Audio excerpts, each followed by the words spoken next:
What's going on, guys? Sensible Prepper Live. We're going to be doing Prepper School, and we're going to talk about the top 10 bug out mistakes.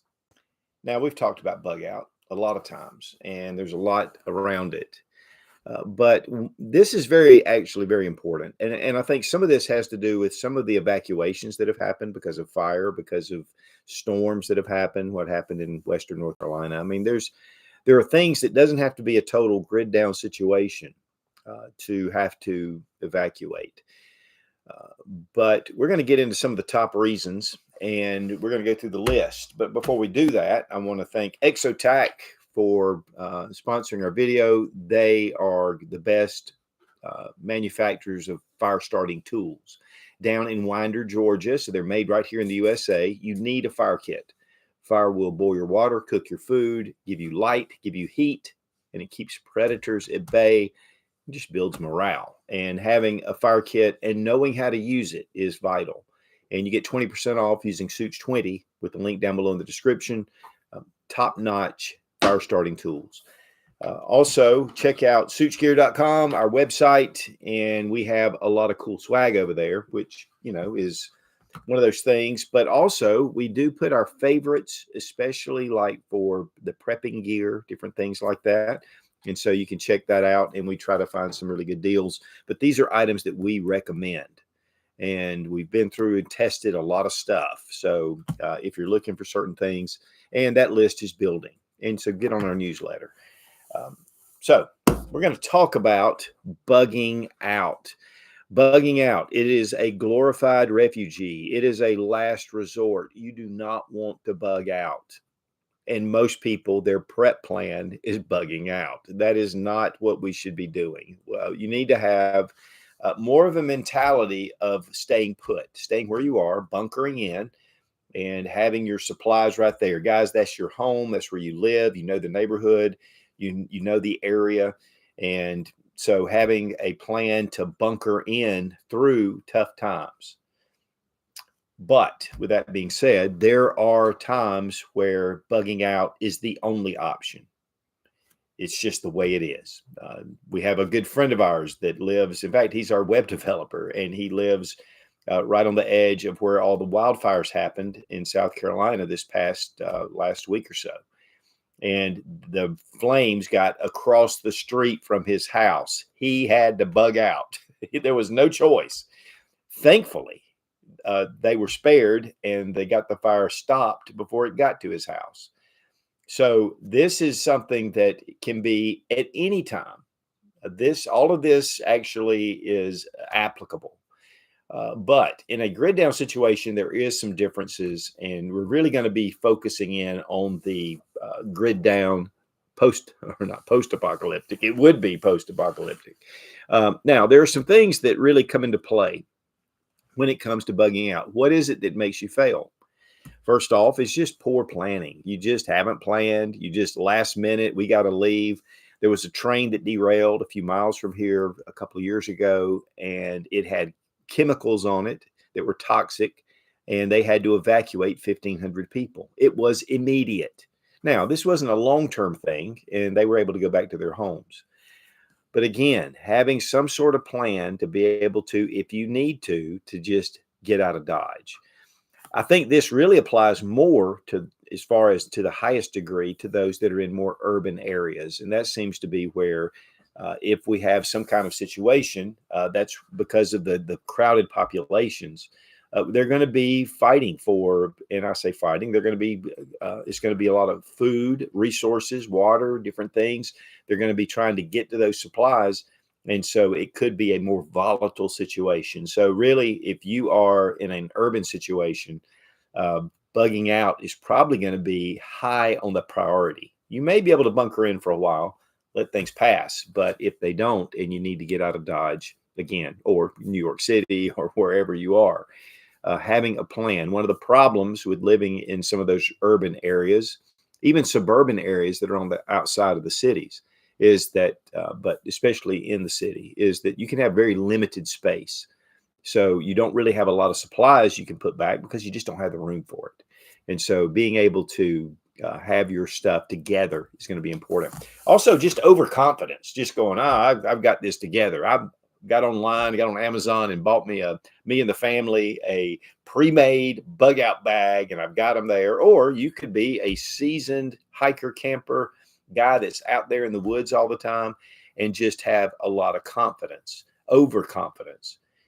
The one thing about this is it should build your confidence toward a bug out situation, but you can have overconfidence, and you need to make sure that you're not thinking too highly of your skills and know that anything can happen. Obviously, you're in a bug out situation. That is not good. So don't get too overconfident.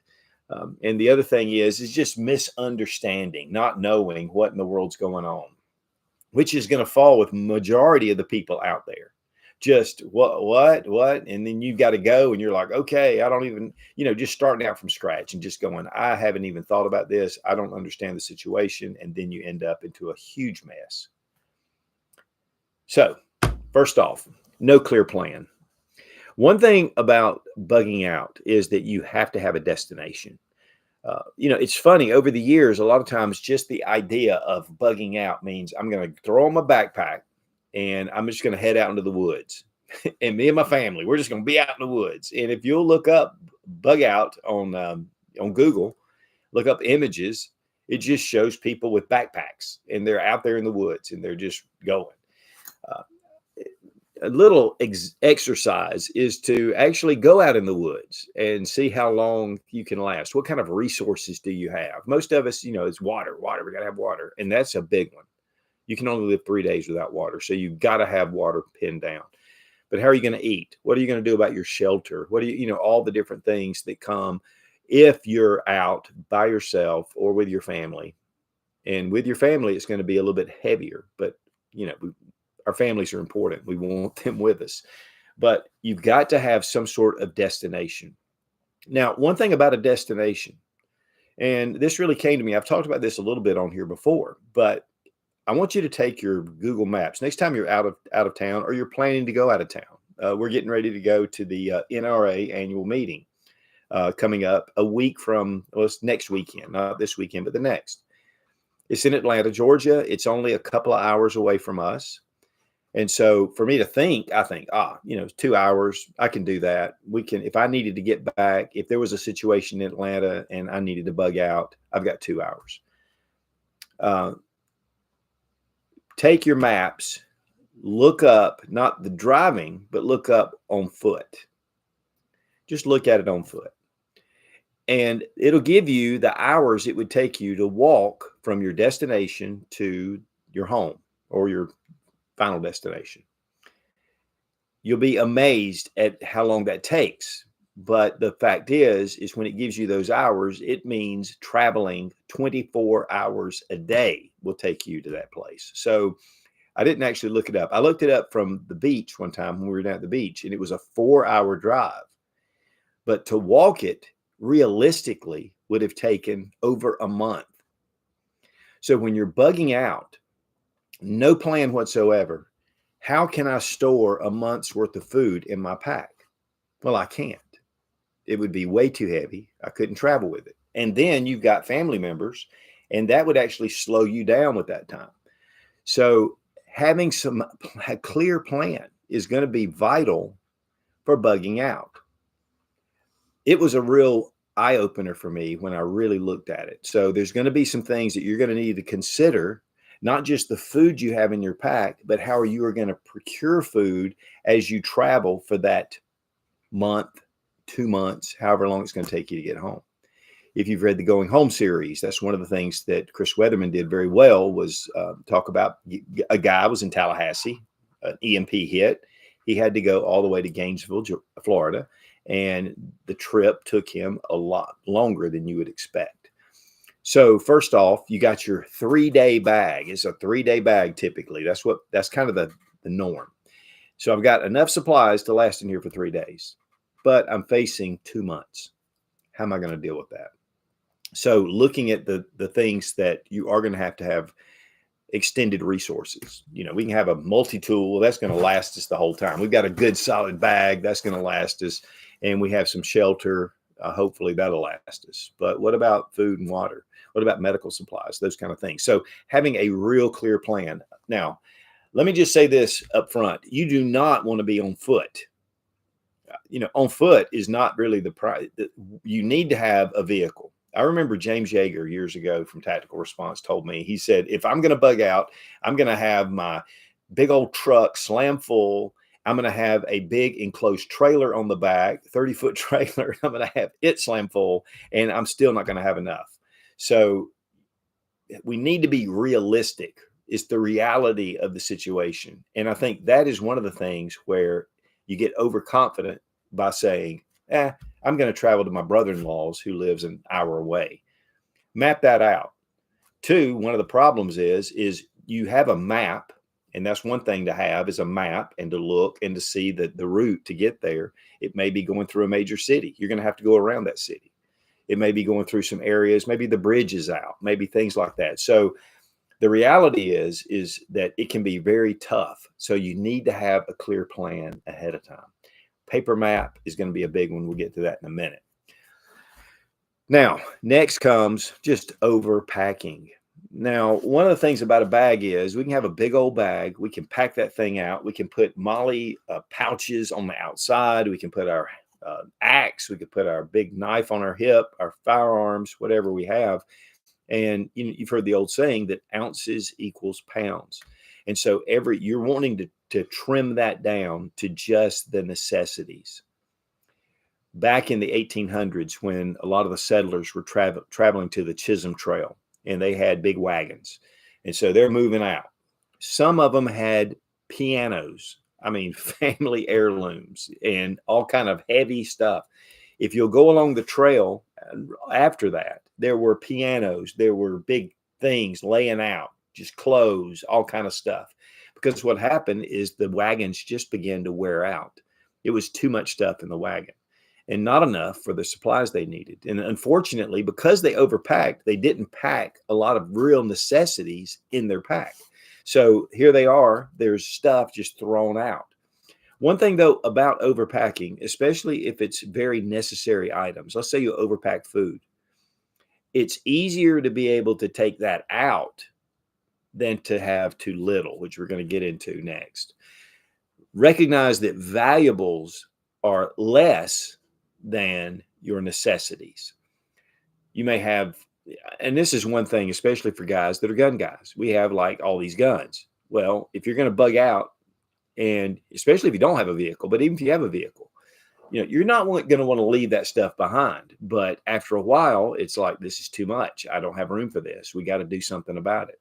And so really planning out and being very sensible, getting into reality is a big plan. And really packing your bag is part of your clear plan. You need to really get your bag, and you don't need to overpack it. I remember years ago, I was watching a guy, he was talking about his bag, his setup.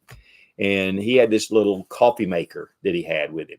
And he had these little creamers and he had all this stuff. And he said, I'm trying to, I want to make sure that I keep my morale up.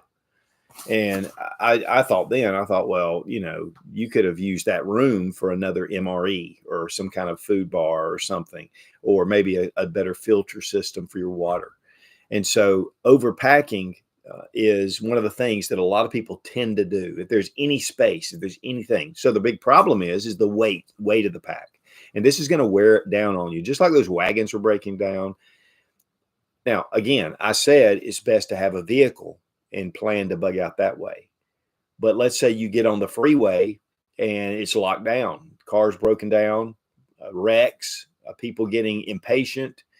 We were coming back from Kentucky one time, and we were driving through this mountain ravine, and it was deadlock traffic. There was something up ahead, and people were getting just out of hand. They were getting really impatient.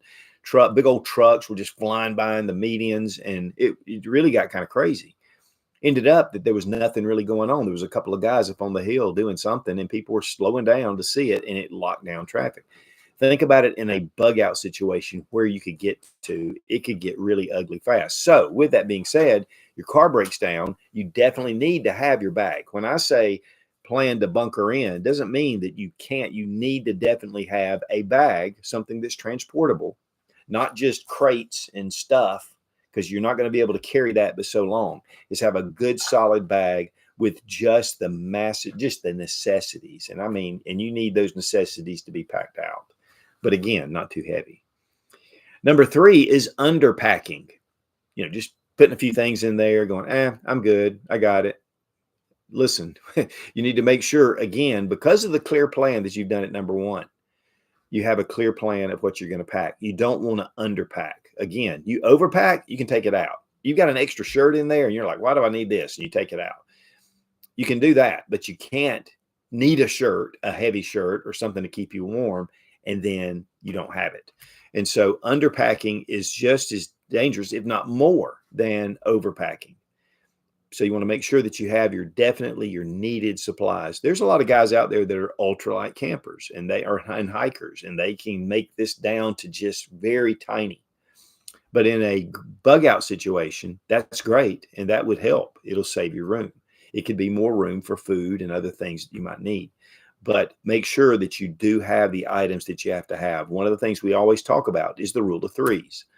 You can live 3 minutes without air. So first off, you need to have something to cover your face.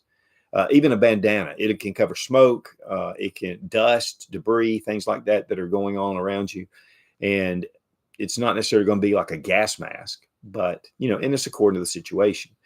But the next one is you have 3 hours without 3 hours in harsh conditions. You can live. So if it gets really cold or if it gets really hot and you're just out in the sun, you could have a heat stroke on the heat side, but on the downside, you could freeze to death with hypothermia. So making sure that you have that covered.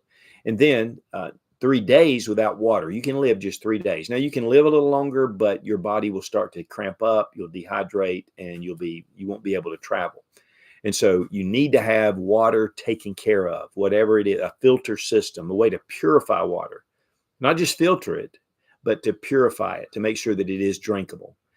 You might come up on a beautiful mountain stream and it's like, wow, this is beautiful. But you don't know that right up the stream, there's a dead cow in the creek. So you definitely need to make sure that you purify your water, because what happens is if you drink water like that and you get sick, you're not going to be able to move, and you're going to end up, you could die from dysentery, all those kind of things. So water's important. And then 3 weeks without food. Now, one of the things about food is it's necessary to keep your energy up. So while we can live 3 weeks, we need to have a daily supply of food if at all possible, especially in a situation like this. So making sure that you have adequate food for at least 3 days. Again, reference back to your maps, your Google Maps, and put in walking and look at it and go, okay, as we're traveling, we need to make some other plans. We need to think about some things we need to do. Again, bug out bag is important. Now you're going to have your tools in there, your knife. Knife is number 1, a good fixed blade knife with a full tang, having that, and having a fire kit, having cordage to be able to tie things up if you need to. And the basics for survival, you need to have those. Your fire kit is going to be very important. It can build you a fire, again, like we talked about. It can boil your water. So you may not have, and 2, having a container, having something that you can use to boil that water in, and having one that you can put on a fire if you need to. A single walled aluminum or steel little can is great. If you get double walled, it can explode. If you have plastic around the rim, it can melt off. So making sure that you're picking out something that can withstand fire to be able to purify water or cook your food. So that is just for underpacking. You need to make sure that you have the items you need. Okay, we're going to go to number 4, and then we're going to go to some questions. We'll take a little break, which we like to do. You guys always have great questions. Number 4 is lack of fitness. Now, the first thing that comes to your mind is, oh, that person's just out of shape. They're overweight. They're not going to make it. One thing that's funny is that people that are out of weight or overweight are actually going to have more stored up to be able to survive longer. So that's not necessarily a bad thing. But in a bug out situation, you're going to have to be carrying that with you, that extra weight, and that's going to be heavy. You haven't worked out. You haven't been walking. You haven't been staying in shape. So really, guys, you need to make sure that your fitness is up. It doesn't have to be you're in mixed martial arts or anything like that, even though that is a good choice. But being able to even going and weightlifting and things like that, that's fine and that's great. But you need to be getting that cardio up because you're going to be carrying a bag on your back and you need to be able to get through it. You don't want to get winded after the first 5 minutes. I would recommend throwing a bag on your back, a good full bag, and just walking maybe a mile and just see how it feels. Plus, it'll test out your bag. But that way, you know where your fitness level is. Listen, guys, if it's just getting out and walking in the evenings and getting some wind and getting some exercise, that is just something that you're doing. Because unfortunately, a lot of us, not all of us, but a lot of us, we sit, we're at our computer, we're at a desk, we're doing things. We don't really, even somebody that's has a job that has some manual labor to it, but we don't have that cardio. So that's going to be a vital part, is staying in shape of some sort. Okay, listen, we got a few questions we'll go to. DZ Ram says, if you have to bug out, where would you suggest to go if you do not have your own bug out location to go to? Definitely with family that's in a more safer area. Again, one of the things that can happen is that the hub of danger is going to be in a highly populated area. And so you're going to want to kind of stay out of that area. So maybe you have, your family, a brother that lives, 2 or 3 hours out. And you're going to need to kind of think about, again, that walking versus driving. Yeah, it may take you 3 or 4 hours to drive. It may take you, again, a couple of months. If you're living in Virginia and you have a bug out location in Montana and you don't have a vehicle, and even if you do, the dangers that while you're on the road, that's something to really consider. I would think that having a close bug out location first. For us, we have a good friend of ours that lives on one side of us. He lives a few miles from us. His son is at a university on the other side of us. And the bug out plan for him is, if something happens, is that he needs to get to us first. That is his destination. And then from there, we'll get him to his family. Or if he can't, then he can stay here, and they trust him. So having people along the way, you may have an ultimate bug out location, but map out people or families or people you can trust that are outside the danger zone, but yet on your way to a bug out location. So, and let me just say this about bug out locations.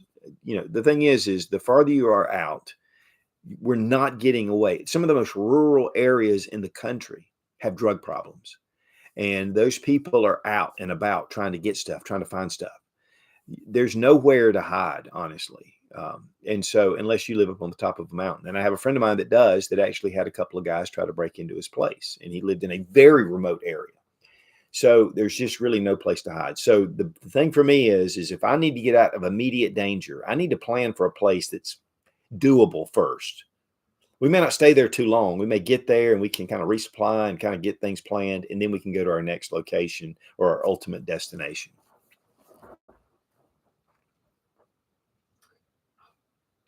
Ball Turtle Gaming asks, do you have a plan or video for prepping on a budget?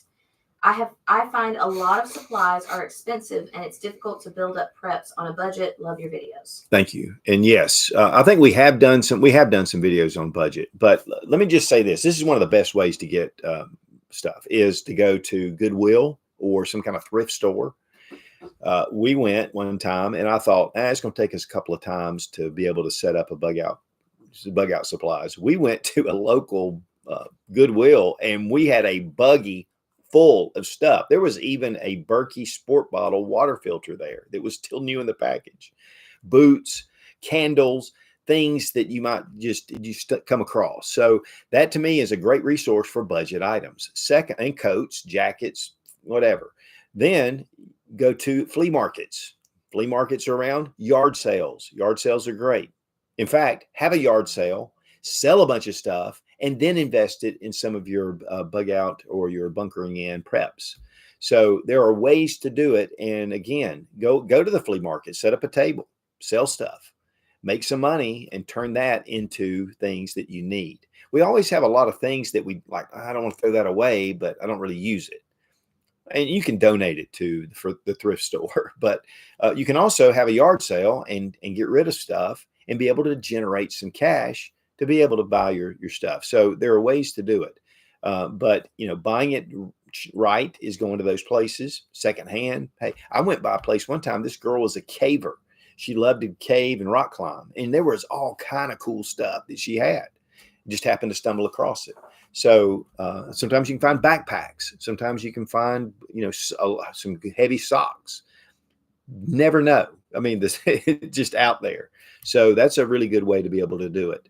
And the other side is that if you only have limited funds, just go to the store when you go to the grocery store and pick up a couple of extra items, some long-term foods, maybe a couple of cans, a can of beans, a couple of cans, some rice, some dried, whatever. Get just some basic items. Just get a few and put them back. Next time you go, get a few and put them back. Before long, you'll find that you have quite a stash put together.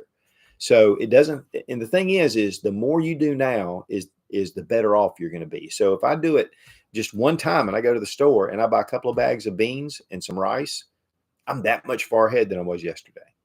So don't get all caught up in I got to do this, because that's the one thing that happens and you end up buying a bunch of junk that you don't need.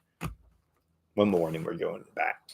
T-Rav asks, I have a child with mental health issues. She has to have meds and it's only a month at a time. Do you have any tips? That's a tough one. It's just like those that are diabetic. Insulin. Insulin has to be kept cold, and so there's a lot of issues with that. Let's just face it.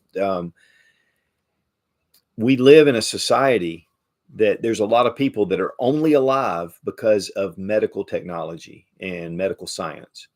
And if that were, and a lot of that has to do with just the grid being up. If we do away with that, a lot of people are going to pass, and it's a scary truth. But like for me, I have parents that are in their 80s. They're not very mobile. I mean, they get out and go and do and walk, but in a bug out situation, they're not necessarily going to be able to make it. So it's really just figuring out, guys, I've got to bunker in, and I've got to do the best I can. But I wish I had an answer for you, because I know how doctors do prescribe things, and a lot of times they won't allow you to have that extra. If you've ever read the book 1 Second After, the premise of that book was the main character, his daughter was diabetic, and when the lights went out, they did everything they could to procure insulin. And in a situation where she has mental health issues that keep her alive, a regular pharmacy may or may not have those things if you had to go to it and get it from them. And in a grid down situation, you might be able to go back there and get stuff. But that's a tough one. That's a real tough one. And especially when you have children that you have to consider that are dependent on those things. So I don't really have an answer, but there are some things to really consider there. Ooh. Okay. Number 5 is ignoring skills. One thing that I found is, and I brought this example up before, but we have a prepper group and we're all about it. And we're talking about different things and making sure, just working together. And I did a fire clinic one time where I said, let's bring your fire kits. Let's start the fires. And it was really surprising, and it shouldn't have been, but it was really surprising how little lack of knowledge and skill they had to start fires. Now, there were definitely a half and half. Half of them were like, knew how to do it. There were some Boy Scouts or guys working with Scouts, and there was a bunch of, outdoorsmen. So we were able to get a fire going. But a lot of the people that just haven't ever done it before, they had their fire kit. They had it. Oh man, I got my fire kit. But they couldn't actually translate that into building a fire. Yes, sooner or later, maybe they could have, but then they would have wasted a lot of their stuff. It's extremely important. You got your fire kit, that's great, but you've got to have the skill. Always put skill first. Skill is more important. So don't ignore your skills. Water filtration, that's a big one. And knowing how to filter water, maybe with, charcoal, sand, gravel, grass, the old time way. The fact is, though, is it doesn't really purify your water. It actually, and so that's a skill to know how to set that up. But then it's a skill to go, whoa, this doesn't take out cryptosporidium or giardia out of your water. So you need to boil it on top of that. And those are things that are just basic skills that you need to know. Medical's huge. Most of us, you know, it's like black magic. Go to a Stop the Bleed, go to a trauma class. You'll be surprised at how simple it is. But if you don't know, you don't know. And you need to have some basic medical skills. If you're just like with the last guy that with the question of his daughter, what if your daughter's injured? What if your son's injured and you're not able to apply medical attention that would save their life if you knew it? Being able to stop bleeding, be able to take and have the medical kit, of course, you got to have certain items, but sometimes you can improvise. And so having the way to improvise, and honestly, guys, improvise to survive. There are items that you have sometimes that you can have multiple uses of. And we did videos for a long time on just this is how you do this with a cup. This is how you do this with a bottle, a water bottle. This is what you do with paracord. This is what you do. 50 ways to take a heavy meal trash bag and use it in a survival situation. It takes some, improvising. And so knowing that and getting your skill up, going out and doing some things, going camping once in a while. I mean, that's the thing. So there's a lot of skills that it takes. And honestly, it's more important than your tools, even though they're tools that are vital. Okay, timing. Let's say number 6, timing. So something's going on. We know it. We're in the middle of a city or we're in a suburban area. There's some civil unrest, but we don't really know what's going on. We're kind of watching things. You can bug out too late where the city's in lockdown. There's no way to get out. Everything's shut down. Maybe bridges are being, there's roadblocks. Maybe law enforcement's come in and said, nope, you're not doing that. And there you are in a situation. Or you can actually leave too early. You can go, well, we got to go. And you take off. And then you're like, oh, well, we could have had more time to take more things or make better plans or do whatever. And so timing is very important in these situations. Part of that is knowing what's going on locally, looking at local news. We watch local news for the weather. And a lot of times we ignore local news. Because we have this computer right here that we can just tap and look at whatever's going on nationally. But that's not what's going to affect you locally. And a lot of times you're going to have some local news that's going to be able to give you information around your area. Maybe avoid this area. There's something going on. Hey, there's a protest or there's some civil unrest going on in this one area. So knowing those things will give you a heads up on, is it too early or is it too late to leave? And you need to pick that right timing. So those are very vital to be able to have that. One thing that I always recommend is having an emergency radio. And even because a lot of times we don't even have radios because we have that phone. So having an emergency radio that's solar, it has a hand crank, has a rechargeable battery, and you can tune in and listen either to local stations, you can listen to even shortwave or national stations. And it gives you a way to be able to communicate. So that gives you some timing. Plus, if you have a way to hear things, you may be planning to go to your brother's or your brother-in-law, which is 2 or 3 hours away, and there's more going on where he is than where you are. So make sure that you kind of, again, get that clear plan, have some alternative plans. No communications, none. Just don't have them. I've got my phone, self-service goes down, I'm in the complete dark. Well, that's where the emergency radio is it's a very basic item. It at least gives you information. It doesn't transmit out, but it gives you information. And that's communication. But also having family radios, two-way radios, walkie-talkies. Now, one thing about a walkie-talkie is we went on a cruise one time and we had about 30 people go with us. We all had our little walkie-talkies and we were going to talk because cell service was, you had to pay a really high fee for cell. And we were like, we don't do that. We'll just use our walkie-talkies. Everybody else was on. They all had the same idea. So I'm walking around. We've got people in there cussing you for getting on their channel. And, and it was just ridiculous. It was chaos on that little two-way radio and even on all the different stations. So we had to go back to planning it the old fashioned way. So when we go to dinner, then afterwards we'd say, okay, guys, when are we going to meet up? What time are we going to do it? You couldn't text each other and just say, hey, we're going to meet here. So we planned it the old fashioned way. But in a grid down situation, that's not necessarily going to be a great way to do it. So you want to have some kind of radio communication. Ham radio is going to be really an optimal if you have a handheld or ham radio and you can get on a certain signal and you can communicate. But that's one way to be able to do it if your repeaters are up and going. And that's definitely a situation as well, especially in more of an EMP type situation, which is going to limit your communications all the way around. But it could be in a limited area. So have a communication plan and think, how can I do this? The limitations of that communication plan. And ham radio is one that takes a lot of skill and it takes a license. Now, you may say, well, in an emergency situation, you don't have to have a ham license, but there's a lot that goes to the ham to know what in the world you're doing in the first place. And so that's a big plus. But also just standard hand communications. If you are with a group and you're on a bug out situation and you're on foot, what are some hand signals that you can give people to like be quiet? There's somebody coming this way. There's, and do it in silence and be able to communicate that way, because that could be something that you might need, especially if you come up against a group that may be hostile or you don't know. And so having some hand signals is a basic communication. It's on hands-on. It's right there in front of your face, but make sure that you have at least some sort of plan. I mean, the Indians knew that very well when they were doing things, and they had all these hand signals they would do, and they could actually talk to each other. So this is another way of communication. And if we start to lose our grid and we have no power, we're back to pretty much where the Indians were back in the 1800s. Neglecting security.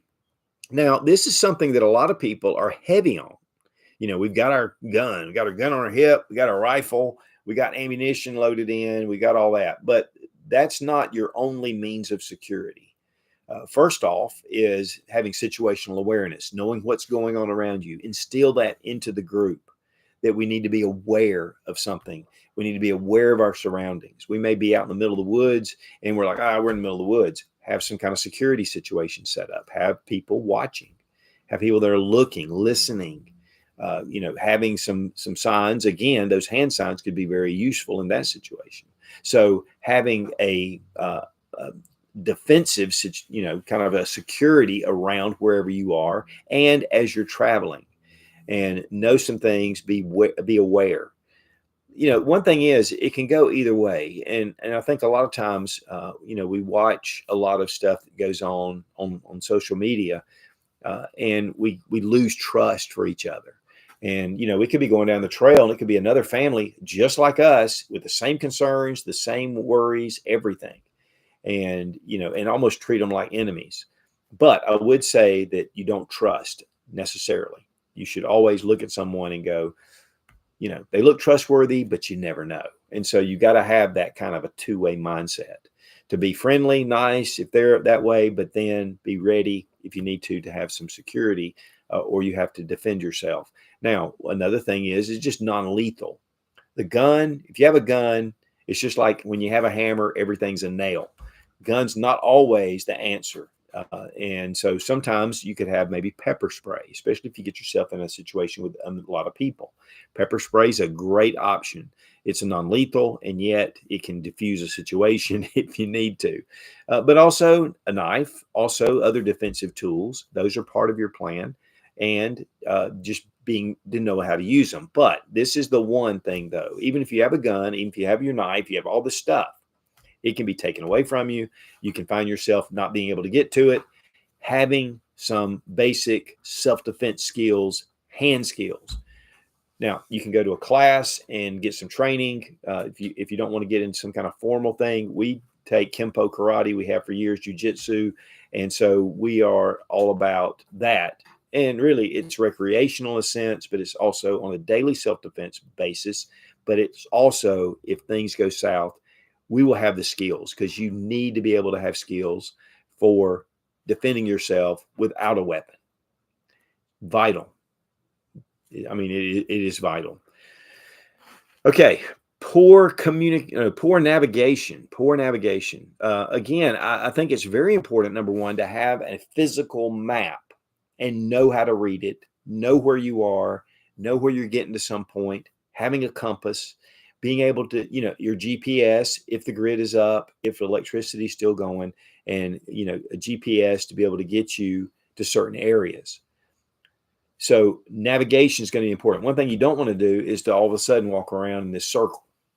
If you've ever seen National Lampoon's Vacation, they were in London and they would go, oh, there's Big Ben, there's Parliament, there's Big Ben, there's Parliament. They were just going around in a circle. Very easy to do, especially if you don't watch the landmarks, you don't have a way to navigate. So having maps, know those maps, know A and B, know where I need to go. If there's a bridge out here, then there's a place down here we can cross, or have some different plans. One of the things in the military is they have a plan A. It's plan A, this is what we're going to do, but they know that the plan A is not going to work. So they have a plan B. It's a contingency plan. And plan B probably may not work either. So we got a plan C. So there's layers of planning that goes in. If you're bugging out, I'm going there and I'm going straight line, nothing's going to stop me. You got to have some flexibility, and having good navigation is going to allow you to alter your plan and yet stay on course.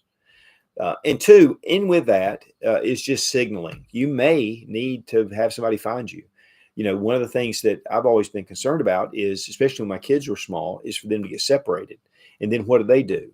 So making sure that your kids have some means of survival skills, even younger kids, and maybe having a little pack with a little blanket in it and some water, maybe some snacks, because they can get separated. But then you have a whistle sitting on there, and if they need to, they can just start blowing that whistle, and hopefully you can find them. So a signaling kind of plan as well. Okay, number 10 is not testing your gear. Now, we talked about that actually in ignoring your skills, but this is a little different. So I bought a knife. I bought whatever type knife. I might have just bought just the knife I saw at the gun show. I thought, it looks cool. I'm going to buy that. You take it out. You just leave it in your sheath. You have it in your bag. No big deal. You take it out and you start using it, and you notice that it's not really that sharp. You're really having a hard time cutting things. Or you're trying to sharpen it and it won't sharpen, or it chips easy, or it breaks, which is a real possibility. Especially if you're in a grid down situation and there are things that need to be done, some tools are going to need to be hard use tools.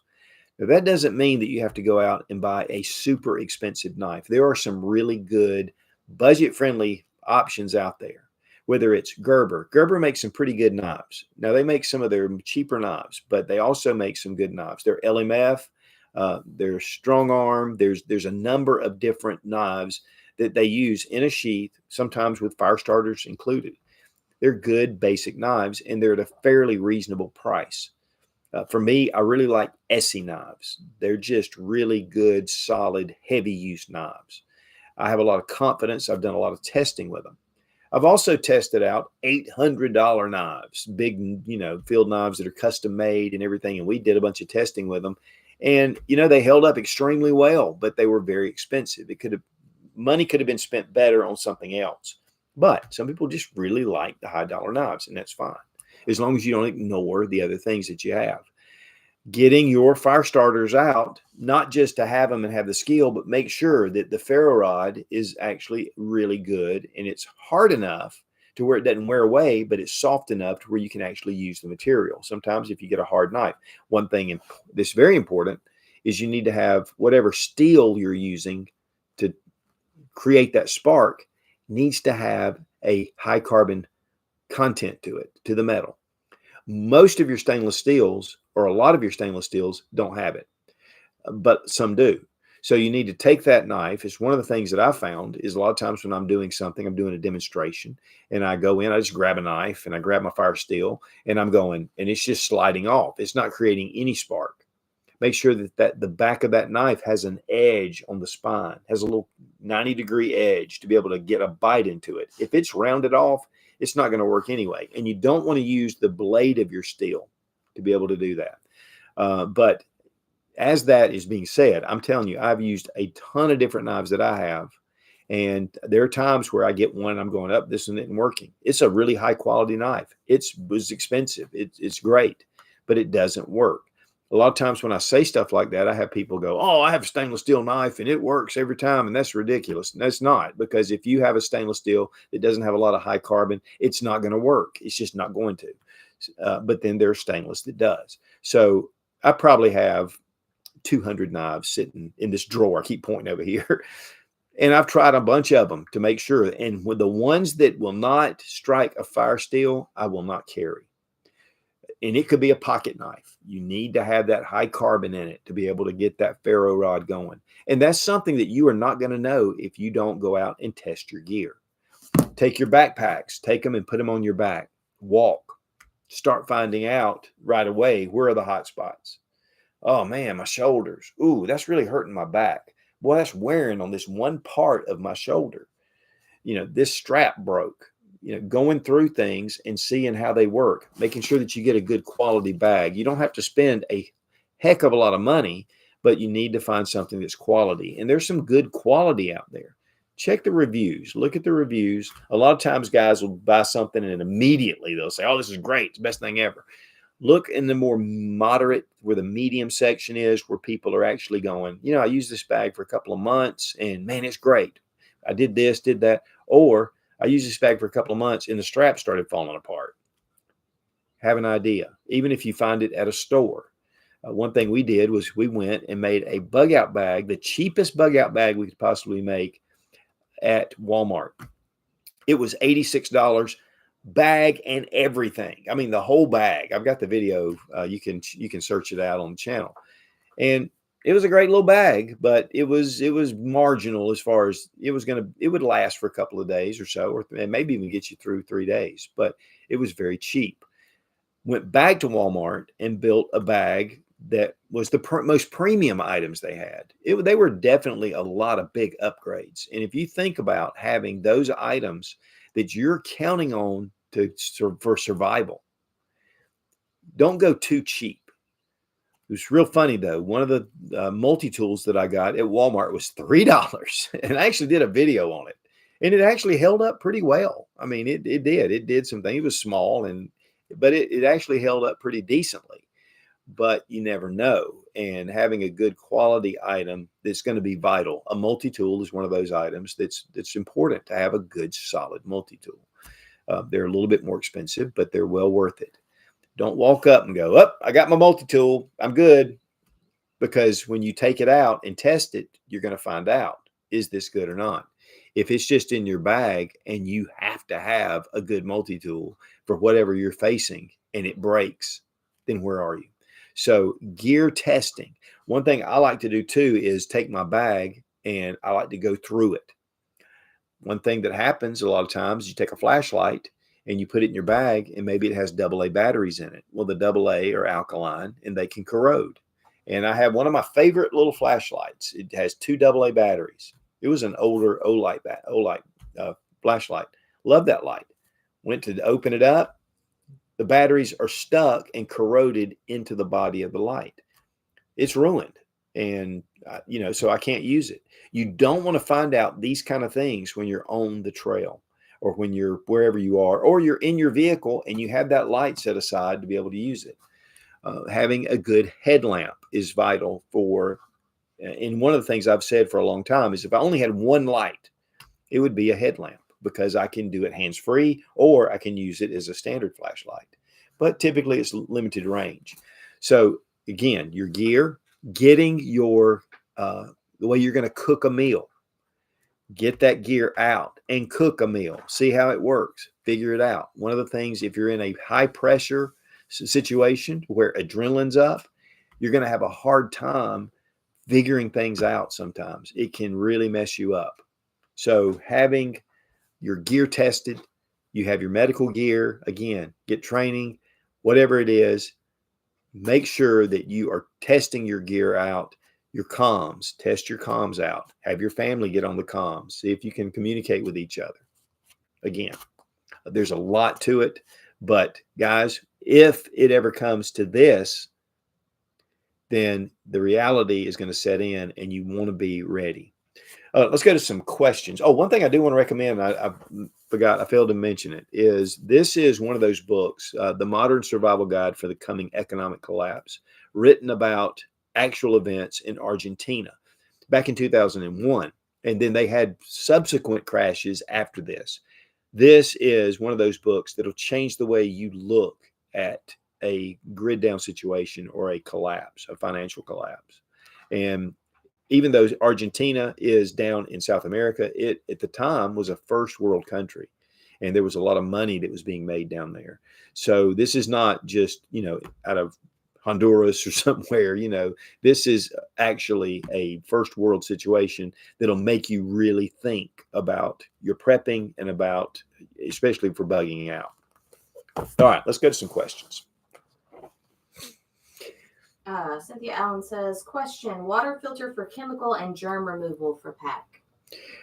Yeah, when it comes to chemicals, especially like heavy metals and different things like that, there are some options out there. A lot of times it takes extra filter you have to attach to it. I know with I have the Katadyn, the Hiker Pro. It's a great option. I've had it for years. The one thing about it is a lot of times, unless there's some kind of plant, and the EPA, regardless of a lot of their failures, they have cleaned up a lot of the water sources, but they can get in there. So I know that for standard purification or filtration, most of your even big box stores and brands like MSR and Katadyn, and obviously the Berkey, which the Berkey there's some issues with the Berkey. We've used the Berkey for 10 years, but there's some things about it. There's even some nuclear, like you can have these filters that'll filter out radiated water and things like that. So the sky's the limit. That if there's something that's particular to your area, like chemicals. I mean, a train can derail, dump chemicals in a water source. So, having that, but most of your filters, I don't think are going to be able to do a lot of that kind of stuff.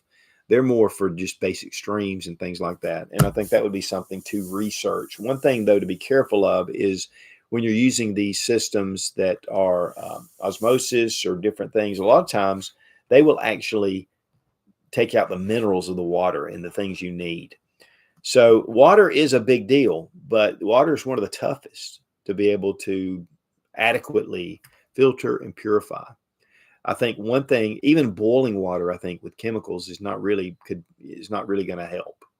So it's according to what the chemical is and in the process. But yeah, I don't really have a solid answer for that one because that's a broad one. But doing some research on what you're depending on for life is going to be vital.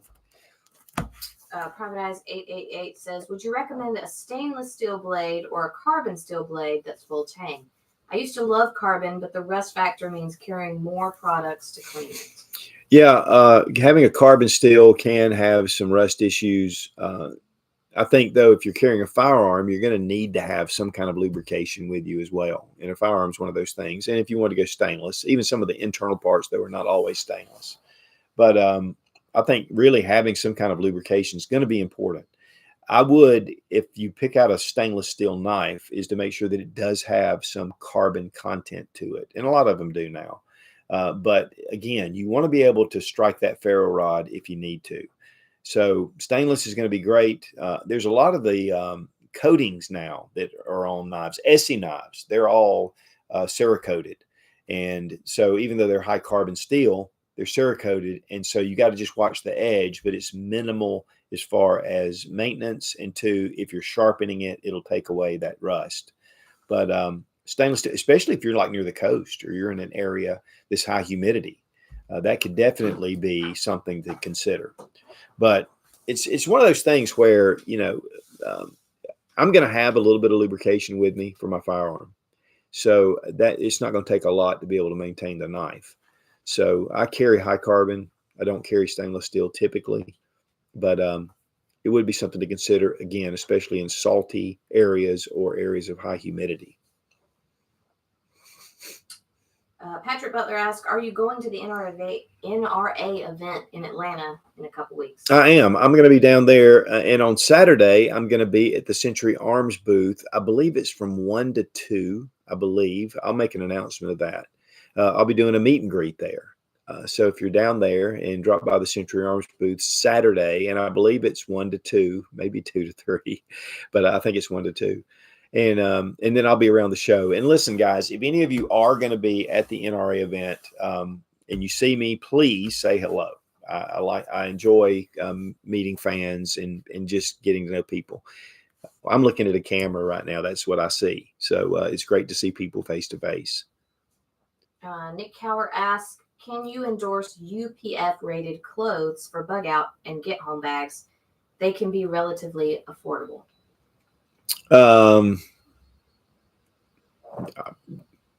If I don't even know what UP clothes are. UPF.